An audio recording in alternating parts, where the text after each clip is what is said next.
So eNVDs are a web-based system that has really taken over from the old NVD books that we used to use. So it's for the transfer of sheep, whether it be between farms or to other producers or to the abattoir or their processors and through saleyards.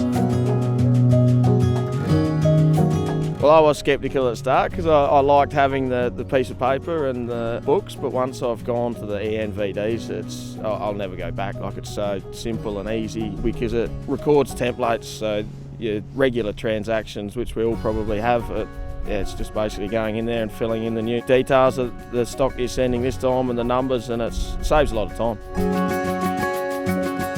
So the eNVDs are about valuing data and the traceability being right through the carriers and to the end consumer, so that they're going to help with the whole process.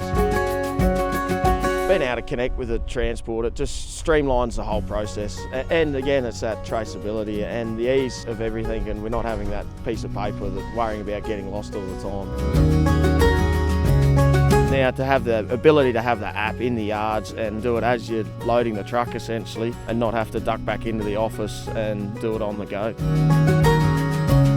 We've got property where we don't have mobile service as well, so the ability to be able to do it, and then once we get back in service, it'll send off the NVD, and for us to be able to coordinate with the carriers as well, so they can pass it on. To be able to have it on our phone, because we always have our phones with us, so it's a great product. It does save a lot of time, makes it a lot simpler. You don't have to worry about keeping those books in the cupboard for when we have an audit, which we do have audits quite regularly. So yeah, they're going to be all on the web and just very easy to access. So it's really improved from a business point of view. Very, very efficient. I think moving forward it's going to be a great thing for the industry.